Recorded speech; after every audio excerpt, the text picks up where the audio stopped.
Good evening and welcome to tonight's meeting of the Commonwealth Club of California, the place where you're in the know. Find us on the internet at commonwealthclub.org. I'm Judith Epstein, review judge for the State Bar Court of California and your moderator for today's program. And now it is my pleasure to introduce today's distinguished speaker, Kamala Harris, San Francisco District Attorney, candidate for Attorney General of the State of California, and author of the new book, Smart on Crime, A Career Prosecutor's Plan to Make Us Safe. Kamala Harris's groundbreaking career spans 20 years. In December 2003, she became the first woman to be elected district attorney in the history of San Francisco and was overwhelmingly re-elected in November 2007. Ms. Harris was born in Oakland, California, to a family of achievers. Her mother was a doctor specializing in breast cancer who immigrated from India.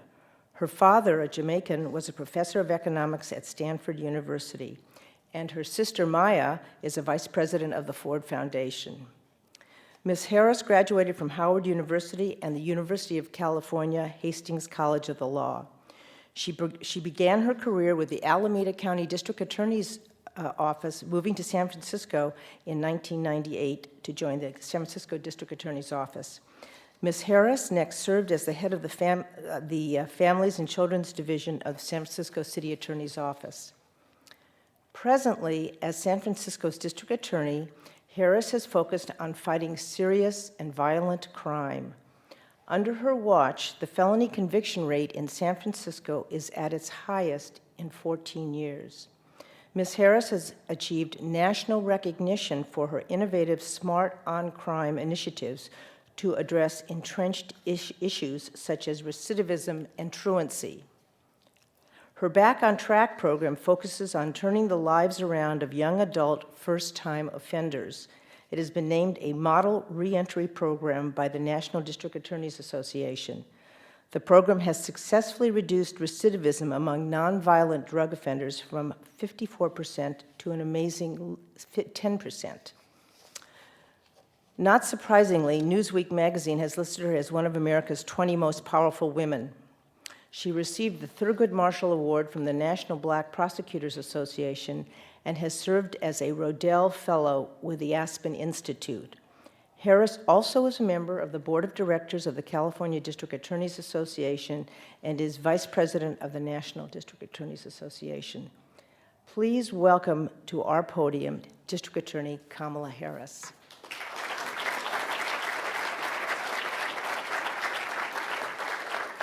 Thank you, Judge Epstein. And thank you, Commonwealth Club. It's wonderful to be back. So I've been asked to talk a little bit about the background and basis for writing the book, and then I'm going to talk a little bit about what is in the book, hopefully tempting all of you to go out and buy it. And then I'm going to close my comments so we can actually have a conversation, and I would love to hear from you and your thoughts and questions. So by way of background, you've heard a little bit, but I think it's important to understand that because it puts in context a lot of the work that I've done and the work that I hope to do as we go forward. So yes, I am one of two daughters of parents who met when they were active in the civil rights movement as graduate students at the University of California, Berkeley in the 60s, the 1960s. So for my sister and me, that meant that we grew up pretty much surrounded full-time by adults who spent their time marching and shouting about this thing called justice. So for me, I often tell this story, but growing up, the heroes of that movement in my mind and many minds were the architects of the civil rights movement. And they, of course, were the lawyers. So it was Charles Hamilton Houston and Constance Baker Motley and Thurgood Marshall, who were doing the very important work of taking the skill of this great profession of law and translating the passion in the streets to the courtrooms of our country, and doing the important work there of reminding folks who unfortunately needed to be reminded of that great promise that we articulated in 1776. which of course is that we are all and should be treated as equals. So I decided I wanted to be a lawyer at a very young age. I went on to Howard University, and then I came home and attended Hastings, as Judge Epstein shared with you. And it was in law school that I made the decision about what I wanted to do with my career. And I'll share with you, I was very excited about it, and I asked my family to gather around to share with them my decision, and so they all came around the living room and said, okay, Kamala, what have you decided you're going to do in your pursuit and fight for justice? And I said, well, I've decided I'm going to be a prosecutor. And you're all laughing because you probably have a sense of who my family is. And you can then therefore imagine that at best it was a curious decision. And in some ways, and with some, I did have to defend it like one would a thesis. But what I said then is what I absolutely maintain today after a career as a prosecutor. Law enforcement has such a profound and direct impact on the most vulnerable among us, and has as its responsibility and job to not only give those often voiceless people a voice in a system, not only give them safety, but also give them dignity.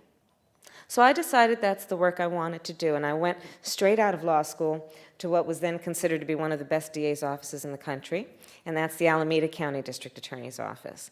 And in large part, I think that reputation comes from the fact that years before, Earl Warren was the District Attorney of Alameda County, and of course he went on to be the Chief Justice of the United States Supreme Court and the author of Brown versus Board of Education. And I will share with you, and as a side, that I was part of the second class to integrate Berkeley Public Schools. So the connection that I would later work in the office of the man who authored that important case is something I've enjoyed. And so I started my career then and spent many years in courtrooms talking with juries about why justice demands and dictates that there will be serious and swift and certain accountability when one human being kills another human being, or when a woman is raped, or a child is molested. And I stood before many juries talking about why justice would dictate that there would not only be accountability, but consequence. And frankly, there are a whole lot of folks spending a very significant amount of time in state prison because of that work. I then later in my career decided to run for District Attorney of San Francisco. As you know, I won that election and I became DA in 2004. And it was at that time that I wanted to and hoped to do with our office what we could to really reconstruct the conversation about what makes for good criminal justice policy in a way that would cause us to realize that we have offered, I think, two simplistic choices, which is you're either soft on crime or you're tough on crime, and instead recognize that to truly achieve public safety, we should instead commit ourselves to being smart on crime. So the smart on crime approach basically involved recognizing that let's not accept false choices. Let's recognize absolutely we must react with resolve after a crime has occurred and ensure accountability. But if we're truly going to achieve public safety, we cannot simply react. We must also commit ourselves to preventing crime before it occurs instead of just reacting to crime after it occurs. And so that in a very simple way captures what I believe is a smart on crime approach, which meant in practice and reality, in San Francisco, increasing the conviction rates to the highest that we've had in 15 years. We have now sent twice as many serious and violent felons to state prison. I created a gun policy. Some said, why? I said, well, guns kill. And so we're going to take gun crime seriously. And we increased the conviction rates for gun crimes from 43% to over 90%. The basic work that must happen in responding to crime after it occurs. But then, we also created a reentry unit in our office, which is one of the only reentry units of a DA's office in the country. And we decided to focus, in particular, on this issue of the re-entering former offender and doing what we could with that issue, which is called recidivism, to reduce recidivism and improve public safety. at a cheaper cost than reacting to crime. So here's what we did. We created an initiative called Back on Track.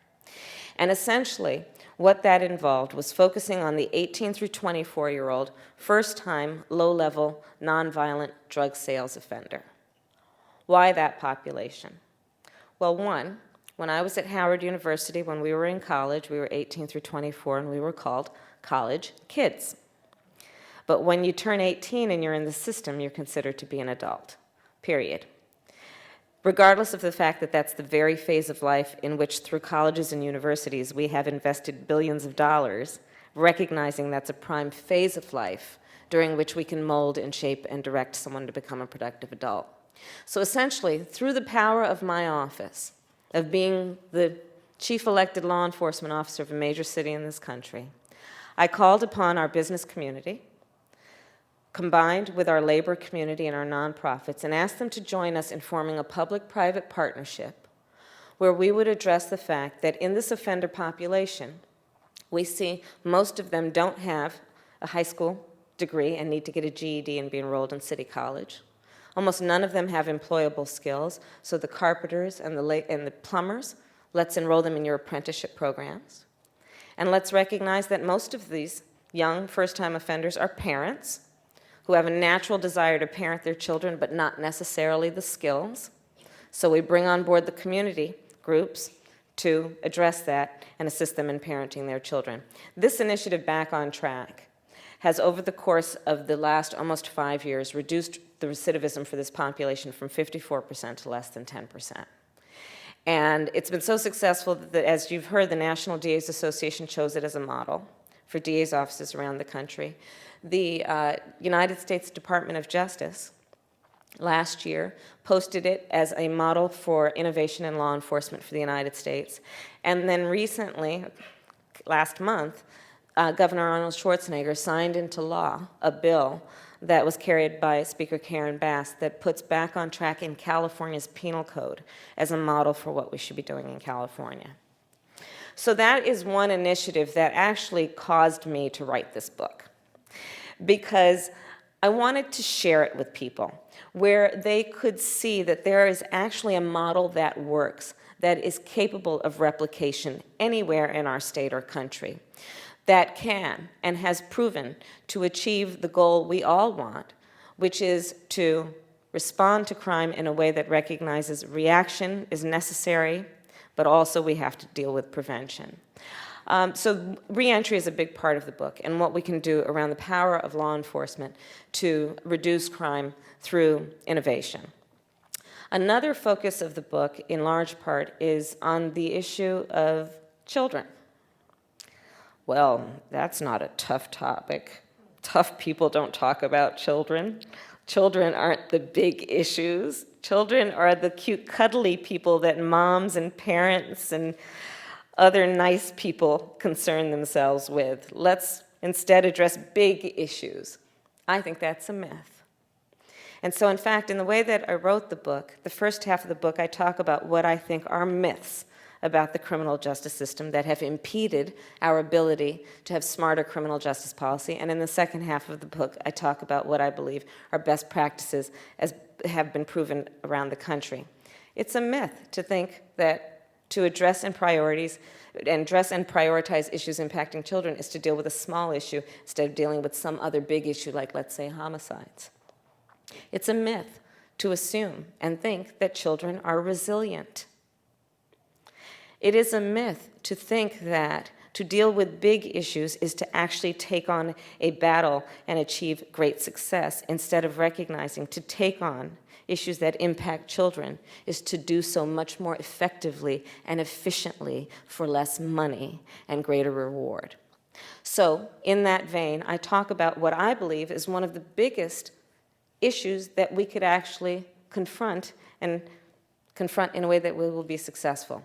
And that is the big issue of elementary school truancy. So what am I talking about?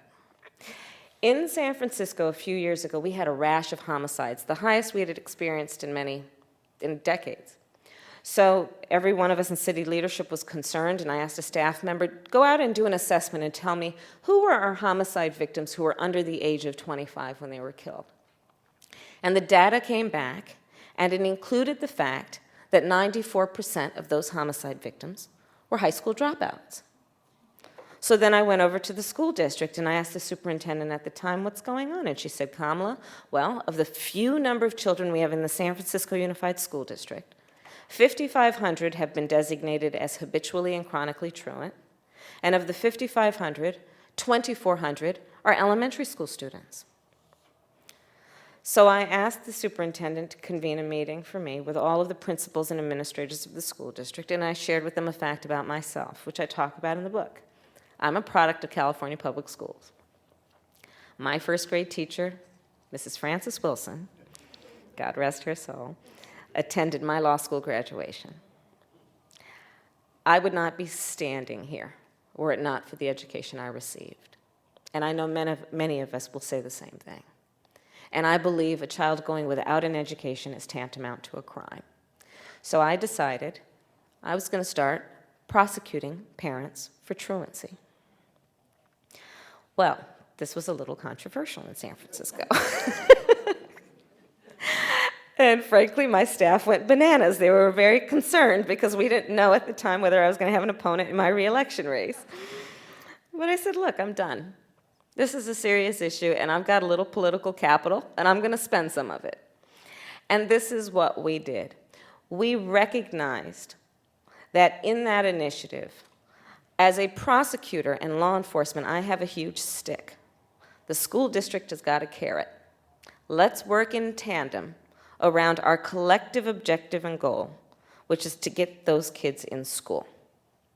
So, to that end, on my letterhead, now let me tell you something about my letterhead. When you're the DA of a major city in this country, usually the job comes with a badge. And there is often an artistic rendering of said badge on your stationery.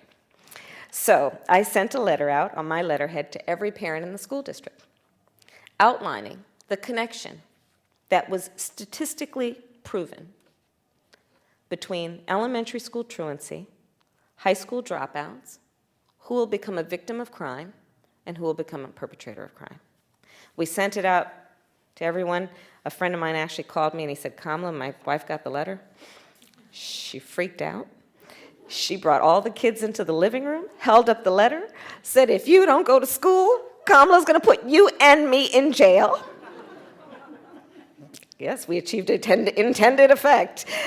And here's what we also did. We created what we call the DA mediation program, where we assigned prosecutors to go and sit with the administrators and principals when they met with all the parents. And frankly, you know the prosecutors in my office who volunteered to do this? My homicide prosecutors, my gang prosecutors. And they went over there, and I said, when you go over there, look really mean. And so they did, and invariably the parent said, well, who's the mean-looking dude?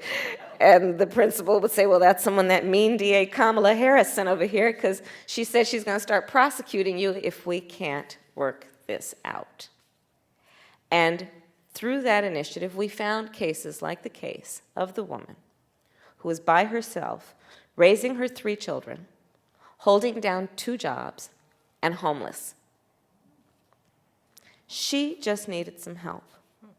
But by shining this infrared spotlight of public safety on the fact that her children aren't in school, we were able to figure that out, get her access to services that exist, and through that process, the attendance of her children improved. We dismissed the charges against her, and overall, we've improved attendance for this population in San Francisco by 20% over the last 2 years. So, in the beginning, some would say, why are you dealing with that? We've got serious crime to deal with. Well, I would suggest to you that being smart on crime means realizing we cannot accept false choices. One is not to the exclusion of the other. We have cracked down on violent crime and seen success that has not been achieved in over a decade. And yes, we are also focusing on the issue of elementary school truancy. Another area that I believe requires focus in terms of this smart on crime approach, if you will, is the issue in general of crimes that impact women.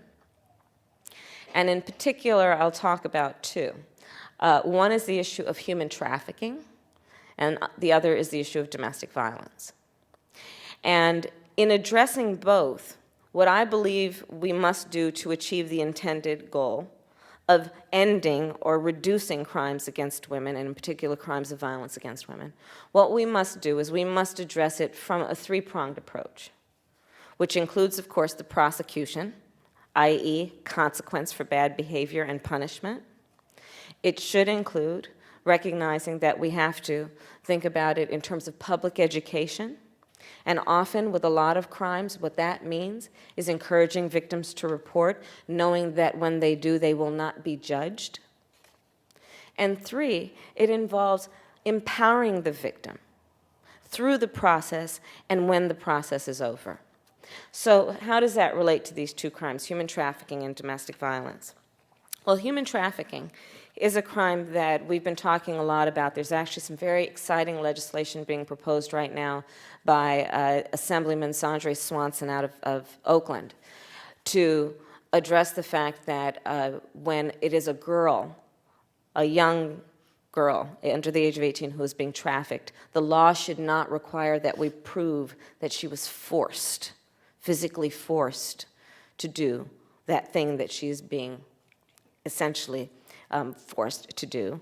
The fact of her age and her youth should be enough to prove that when she has been brought across state border or brought into the country from another place, and she is in a sweatshop, or she is in a place that is called a massage parlor, but in fact has been forced into prostitution, and she is 15 years old, the law should not have to prove that she was forced to do that to show that it is a crime for anyone to subject her to that kind of situation. So human trafficking is an issue that has been around for a long time, but it's also an issue that because of the vulnerability of the victim, and in particular, the likelihood that she will not speak English, that this culture will be foreign to her, and because she has probably come from a place where she learned to distrust law enforcement, or she's been told to distrust law enforcement here, she'll not report the crime. And because the crime takes place in a situation that is a sweatshop or is a brothel purporting to be a massage parlor, it is a crime that takes place in the shadows. And so it is not necessarily the subject of a community meeting of outrage or concern about crimes that are happening in their community, which means that it pretty much becomes overlooked as a real problem for the society or community in which we live. So human trafficking is one of those issues that does require a smart on crime approach. And what we've done is we actually, a couple of years ago in California, through the leadership of then Assemblywoman Sally Lieber, wrote a bill, which we all went up to Sacramento and testified about, saying this should be a state crime. And in recognizing that it's a crime in the state of California, let's also be smart, again, about recognizing what is at play, the pathology of what is occurring. So what we did is we wrote into the legislation not only that there would be a criminal consequence, which includes significant jail or prison time, for the person who transports the girl or woman into the country or into the state or into the city from Las Vegas. We will also recognize the motivation behind this crime is almost entirely financial profit and gain. So, recognizing the nature of it, we wrote into the law, not only will there be the criminal consequence of the penalty of confinement, once guilt has been proven, we will allow the victim to walk into a civil courtroom and sue the perpetrator for the money gained from their illegal conduct. And in that way, through this legislation, we, I believe, have been smart in recognizing that we want to go to the heart of the matter.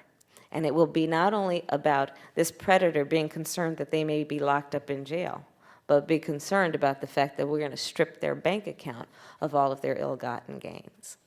On the issue of domestic violence, being smart on that crime means, again, recognizing the true nature of what is at play.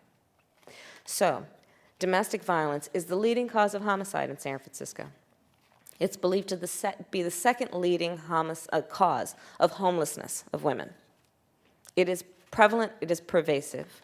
The statistics are overwhelming in terms of the number of children who grow up in homes where there is violence, who will eventually become perpetrators and victims. The evidence is overwhelming that children who witness that type of violence in their home or in their community will invariably suffer from some degree of post-traumatic stress disorder. It's a very real issue that has long existed, again, in the shadows, because the nature of that crime is that it occurs between people who should be in a relationship of trust, and to report it will often visit embarrassment, at least, on the individuals concerned. But when we look closer at the nature of that crime, what we recognize is that often the victim, who 80% of the time is the woman, will go back to the perpetrator, even after there has been a horrendous assault and even after there has been a conviction in a courtroom.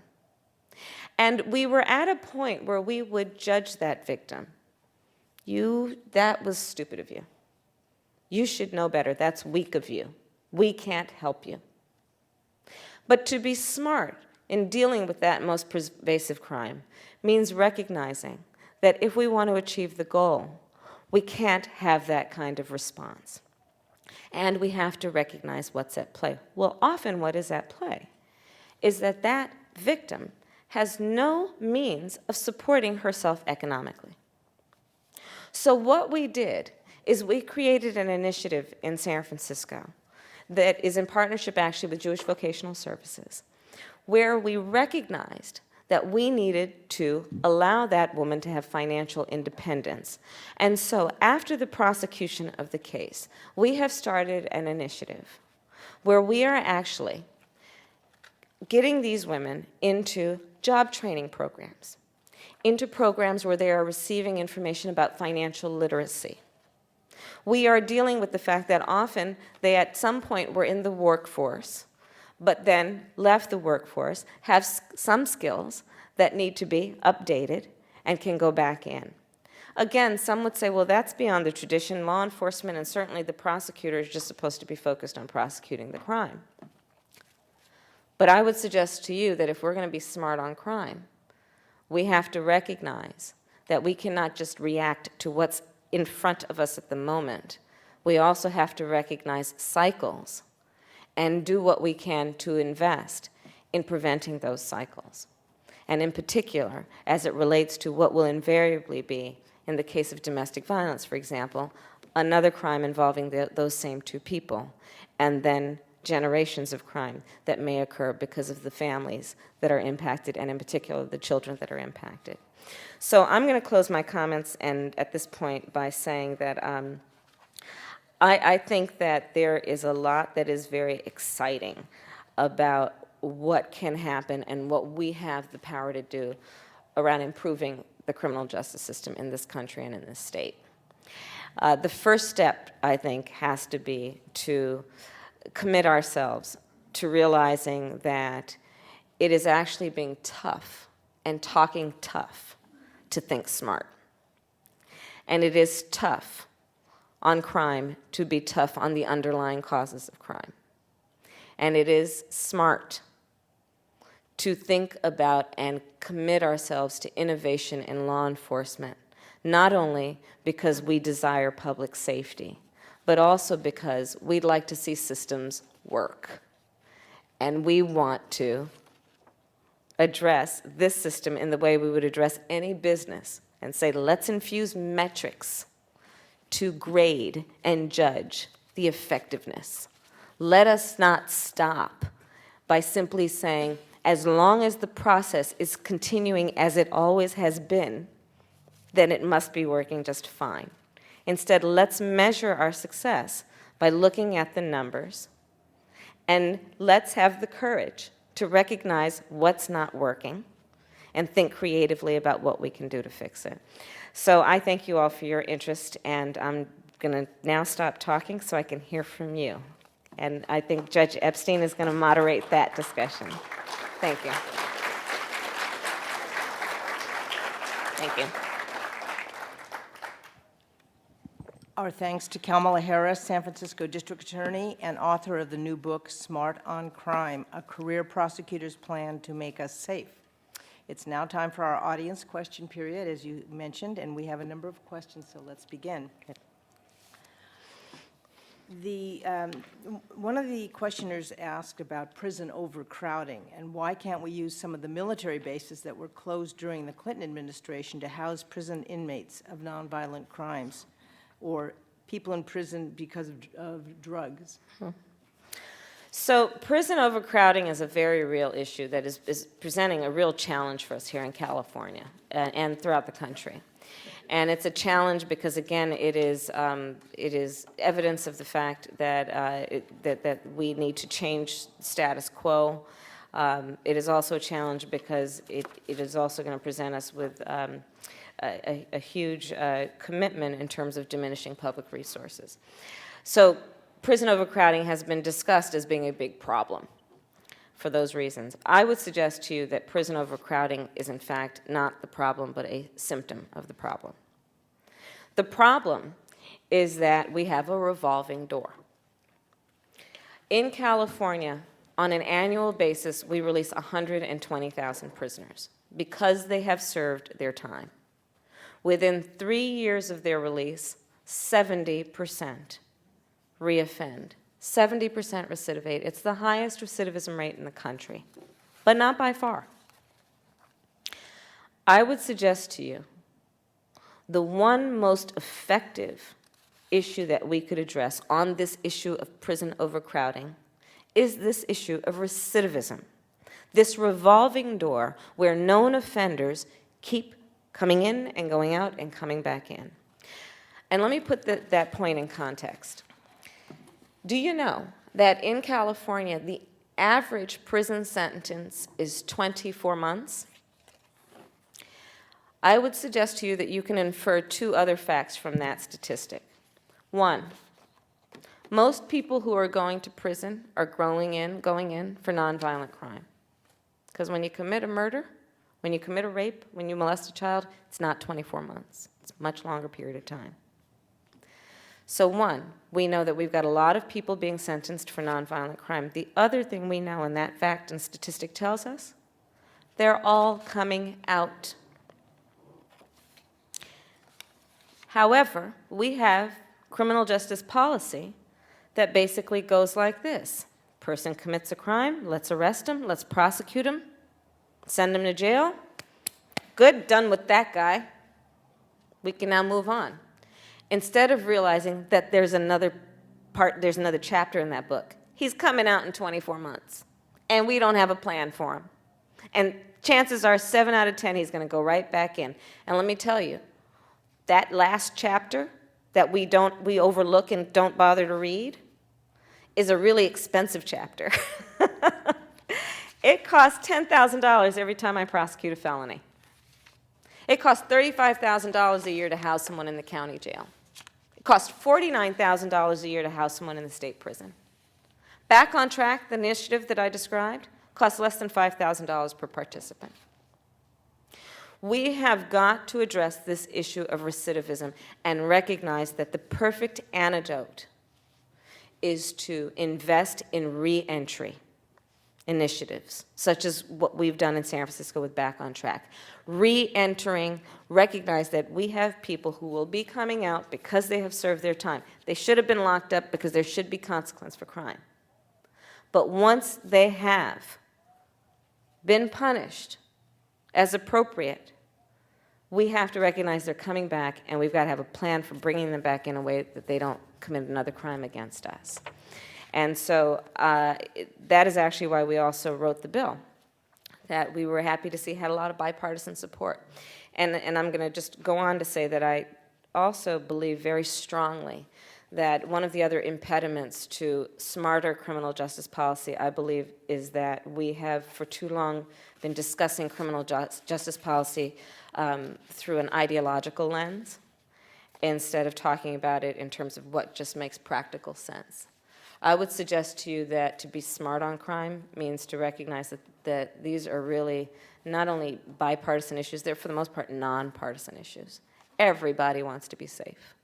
And I have never seen a robber walk up to their victim and say, okay, what party do you belong to, before they decide whether they're going to commit the crime.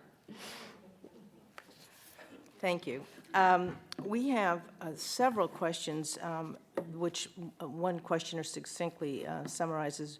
Will you comment on how your stand on the death penalty may affect your candidacy for Attorney General? Sure. I am personally opposed to the death penalty, but I will follow the law. And my position on the death penalty is the same as 4 of the last 9 elected attorneys general of California, including the current one. That was quick. Succinct quick begets answer, succinct, yeah. I hope. This is a more nuanced question, which I think is rather intriguing.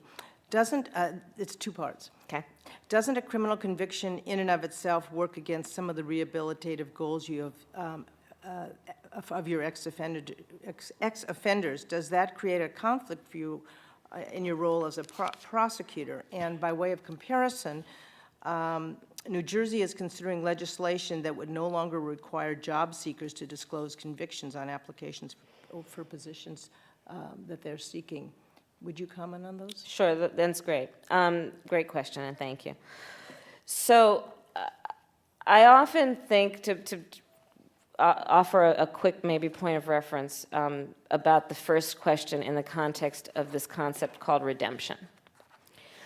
So redemption is, I think, a fairly age-old concept that transcends religions and cultures, and it's a simple point, which is this: everybody makes a mistake at some point or another, and that mistake may rise to the level of being a crime, and everyone should be held accountable when they make a mistake, and the appropriate consequence should occur, and especially when somebody commits a crime, they need to be held accountable and they must suffer a consequence.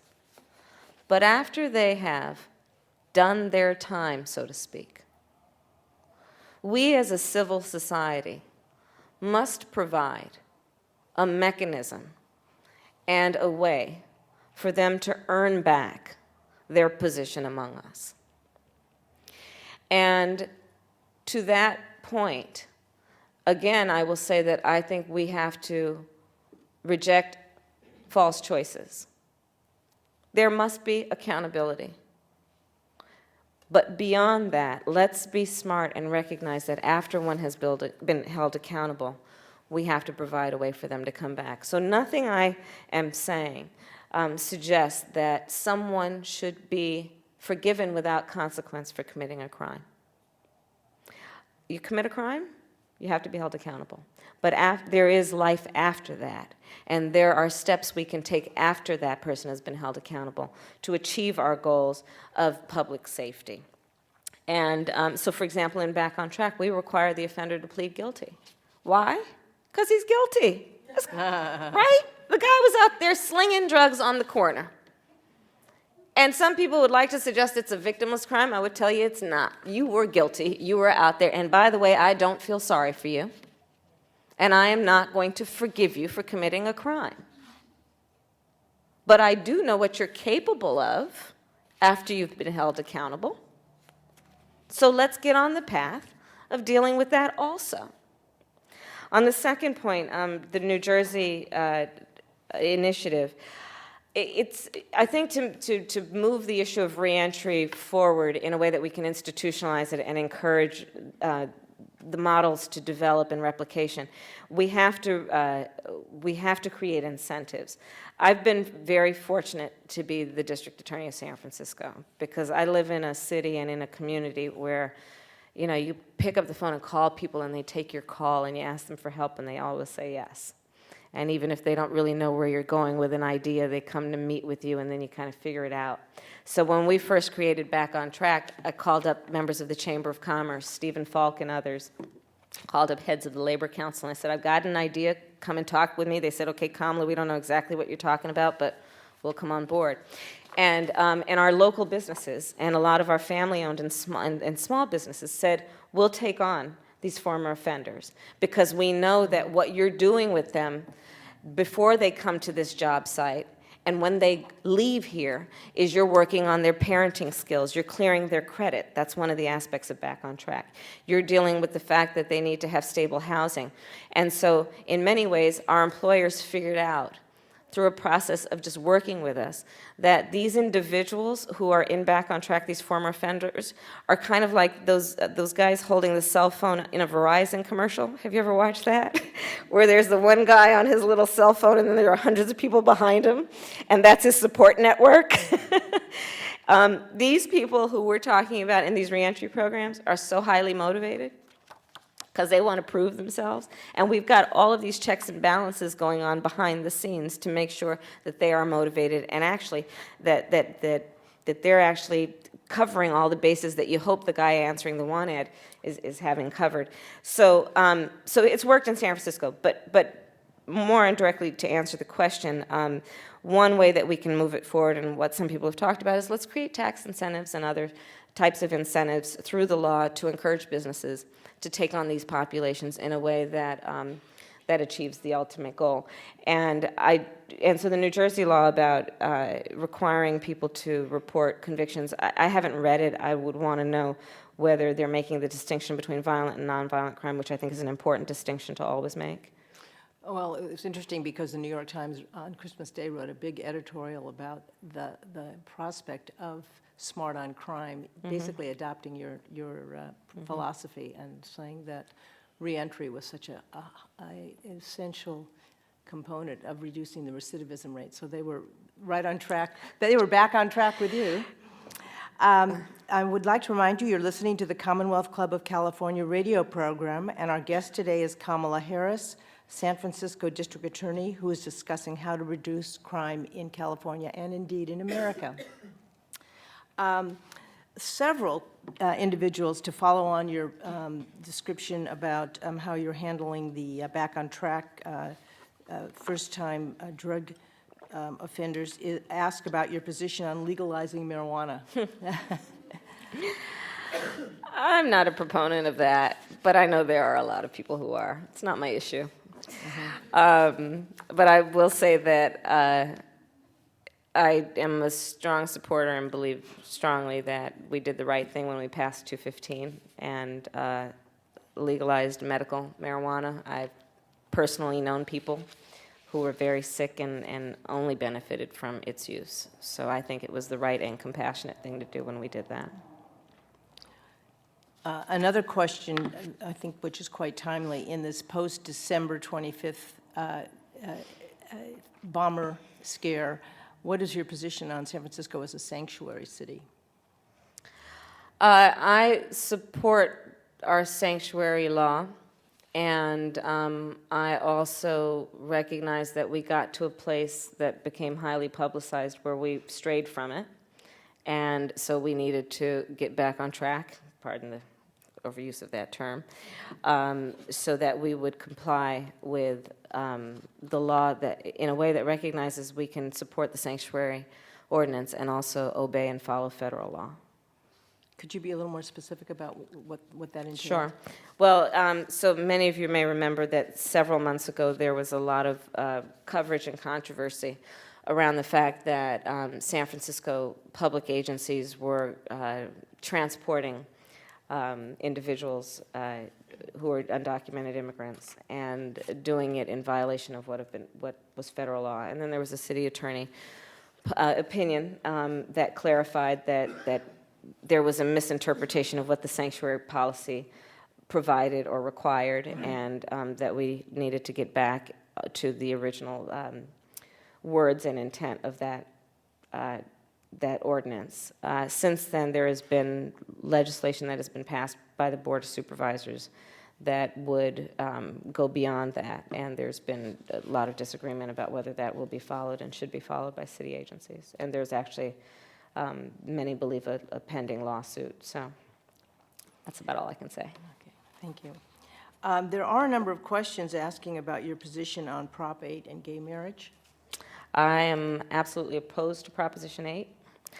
I think that when we opposed that initiative, we probably should have been louder about the point that I think goes to the heart of it, which is, you know, it's one thing to have a conversation about who should be given what, but it is absolutely, in my opinion, un-American to take a right from people. And I believe that's what Prop 8 did.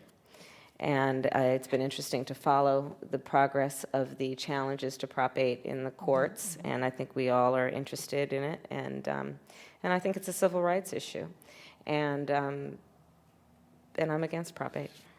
That's interesting the way you phrased that, because there were several questions about your view on the fact that the Supreme Court prohibited the cameras in the courtroom, which our local federal judge wanted to have. And as you know, the California Supreme Court televised its oral argument. So would you care to comment on that? Generally speaking, I am a proponent of the First Amendment. I mean, not generally speaking, I believe in the First Amendment. And I think that transparency in government is very important. And in particular, as a career prosecutor, I think that the public has a right to understand and watch what happens in our courtrooms. That's why they're public courtrooms. That's why we don't have private courtrooms. We have public courtrooms. And this is an issue and a case of great interest for a lot of people who unfortunately can't take time from their workday or other obligations to actually stand in line and go and sit in that courtroom and watch the proceedings. And I think that the judge, Von Walker, was right in thinking that people have an interest and should be entitled to know the proceedings and understand the proceedings as they occur. I thought it was interesting that the judge who sat in real time in the proceedings and could appreciate the significance of those proceedings, and not necessarily a judge that's a particularly liberal judge, was very eager to have the public understand those proceedings. No, in fact, Judge Walker has been a jurist in San Francisco, based in San Francisco for as long as I can remember, and enjoys a reputation across the bar of being very knowledgeable and very straightforward and fair. There were a number of follow-up questions to your comments on truancy, and a couple of them are fairly specific. One said that in a recent interview you used the phrase, quote, playing in position, close quote, with respect to your ability to compel service agencies to intervene on behalf of families. Would you care to elaborate on what you meant by that? Sure. And I'll go broad and then more specific. You know, after a couple of years of being DA, and you know, almost, I mean, figuratively, almost literally having bruises on my forehead from banging my head against the wall. You know, that I know all the problems in the world. I have figured out how we can fix them, but I can't get it done, you know. And I reluctantly embrace the concept of triage, which is basically, in my mind, the idea like MASH, you know, the helicopters coming in with all the wounded soldiers, and Hawkeye's sitting there with only so many pints of blood and so many surgeons, and he's got to make a call who's going to go in the tent. Knowing each soul that's coming on that helicopter is important. Similarly, I have realized that I cannot do everything, and we have limited resources. We only have so much time, so we have to make choices, and hopefully focus on the few things that we will actually get done. In that spirit, I also have learned that it is often best to just try and play in position, which means it's kind of a sports term. I'm the DA. I'm not anything other than the DA. So I have this big stick. I have the bully pulpit that comes with being the DA to talk about the issues as I see them relating to public safety.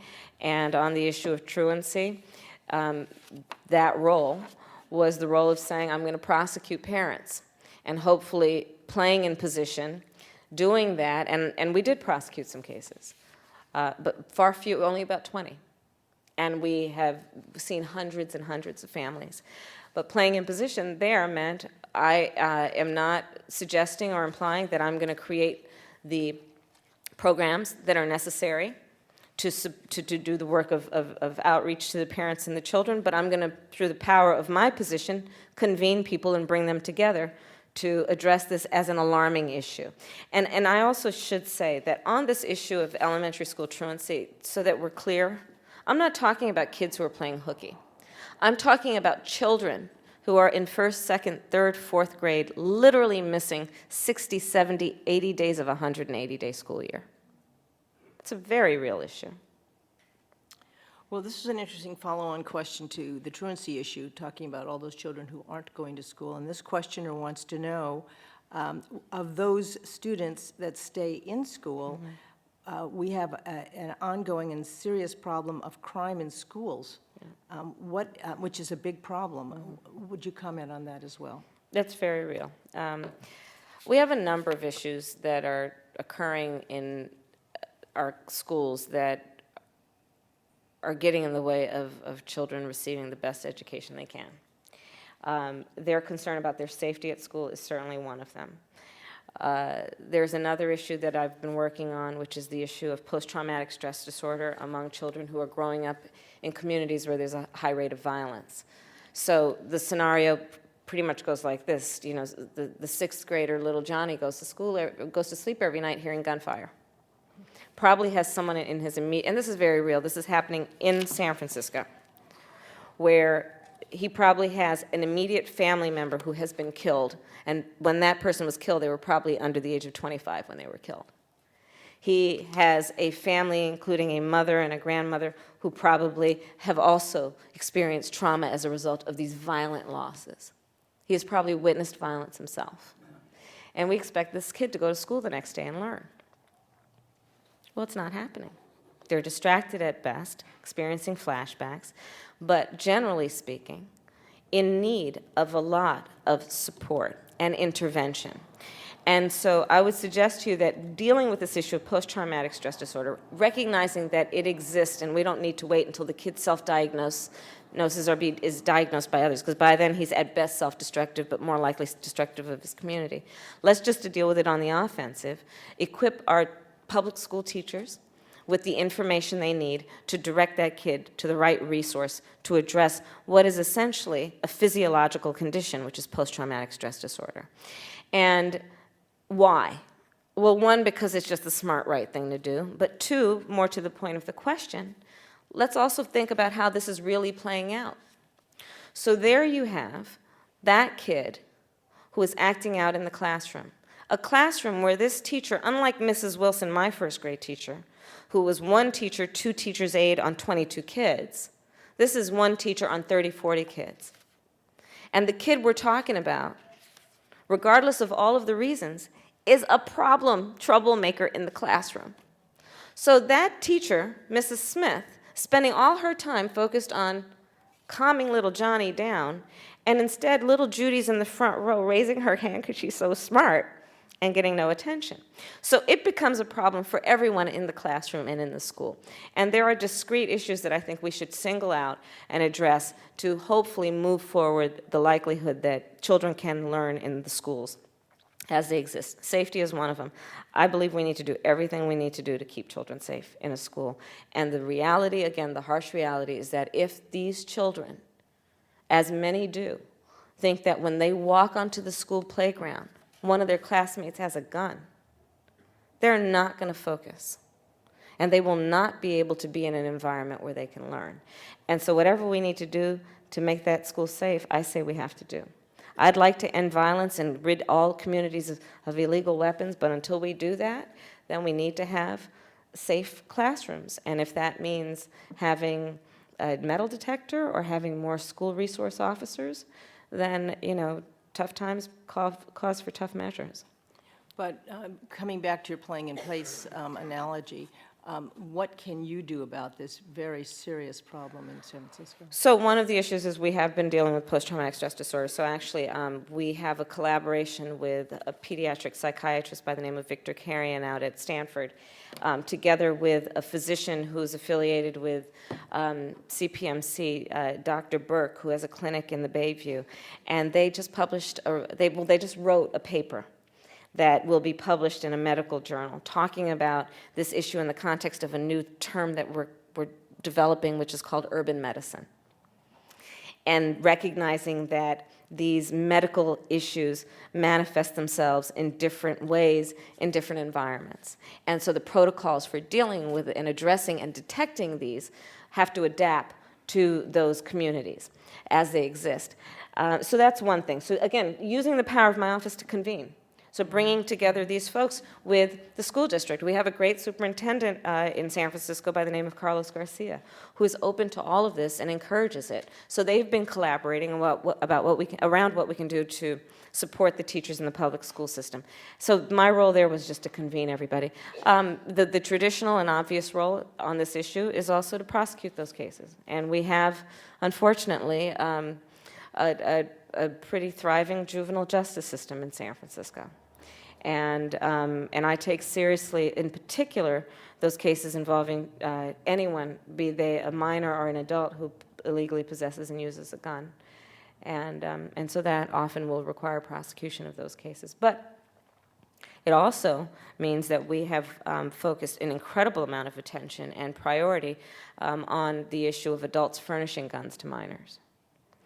And the step beyond that, and it's something that our new police chief, who is fantastic, George Gascon, has talked a lot about, which is also focusing resources on the people who are trafficking guns into our communities in a way that they're ending up in the hands of people who are committing violent crime.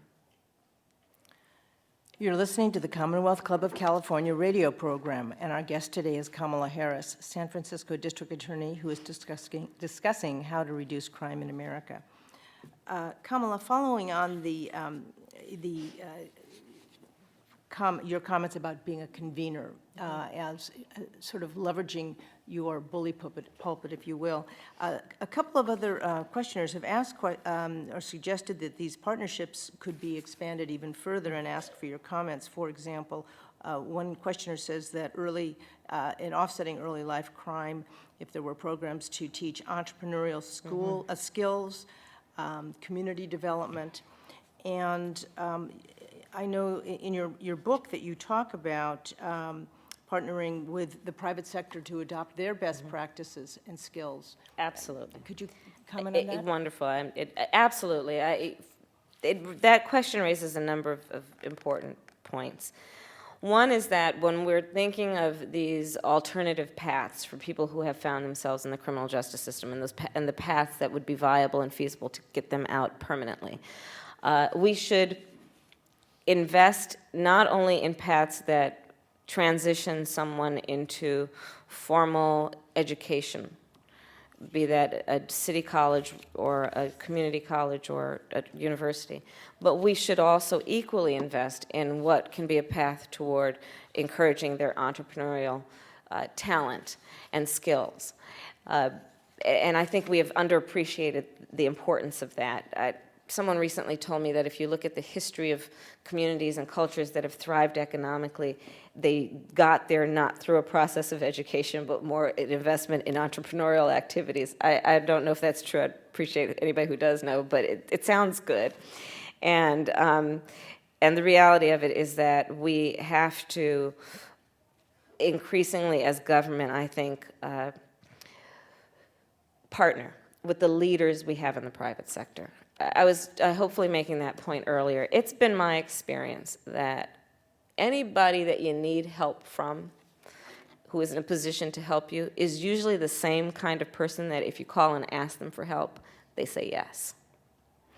And it has been my experience that leaders in our business community, in our local business community in particular, consider themselves to be leaders, period.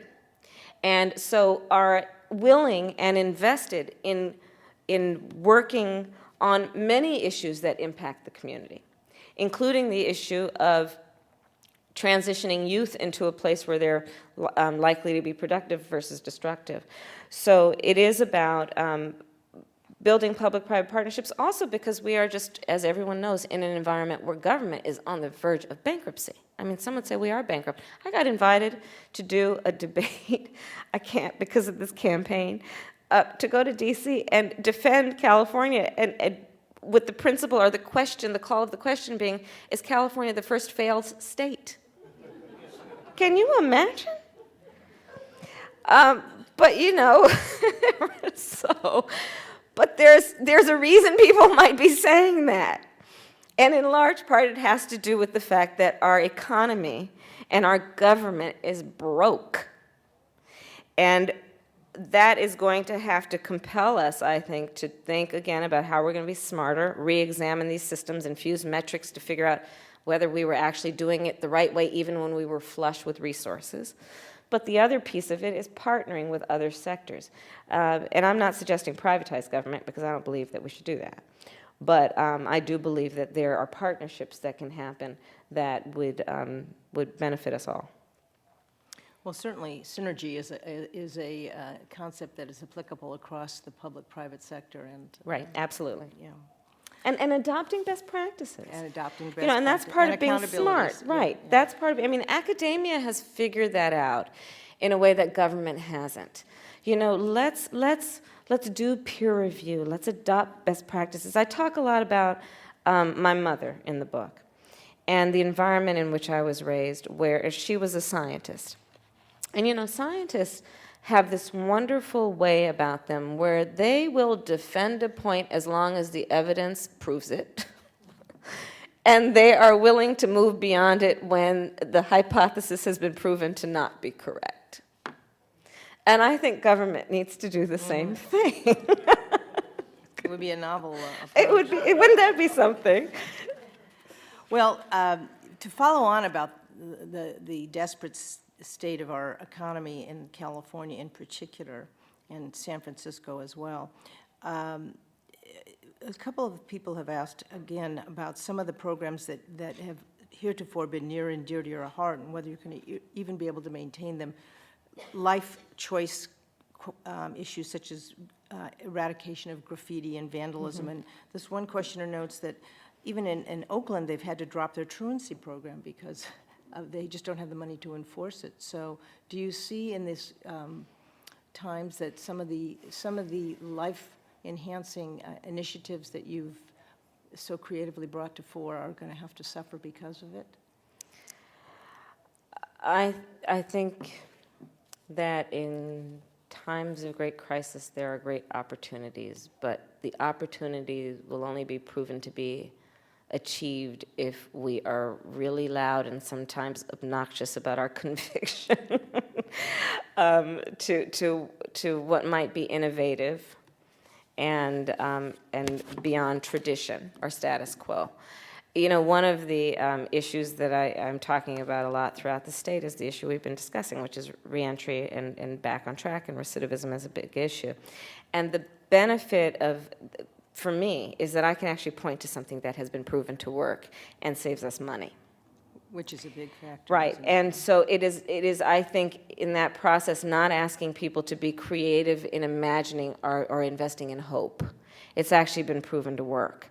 And in this, to the question's point, in this environment, it's going to be easy for people to say, again, see earlier conversation from the beginning of our talk, it'll be easy for people to say, oh, the stuff that you do for children is kind of icing on the cake, and we can't afford to deal with that because we've got to deal with big issues. But we can also show that if you don't deal with that, we're going to continue to have these bigger issues.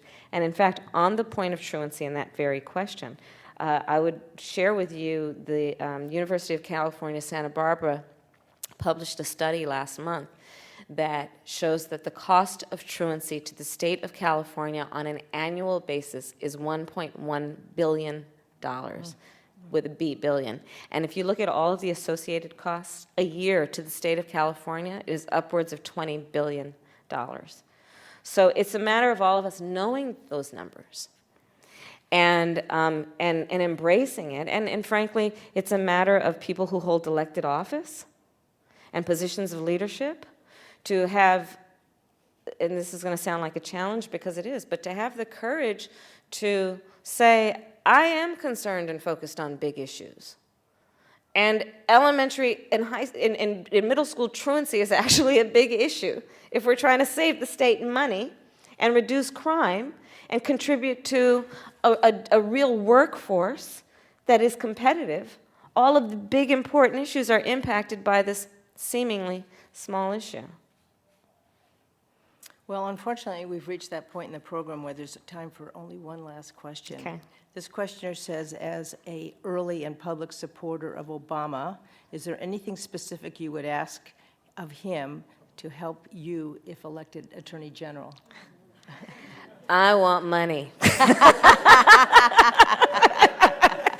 And in fact, I will tell you, as the DA, we just brought in $1.1 million from the federal government to create a standalone mortgage fraud unit in San Francisco, building on the work we've been doing with mortgage fraud here before that. So if the track record proves it all true, I think I might be able to get some money. Our thanks to Kamala Harris, San Francisco District Attorney, candidate for Attorney General of the State of California, and author of the new book, Smart on Crime, A Career Prosecutor's Plan to Make Us Safe. We also thank our audiences here and on radio, television, and the internet. I'm Judith Epstein, and now this meeting of the Commonwealth Club of California, where you're in the know, is adjourned.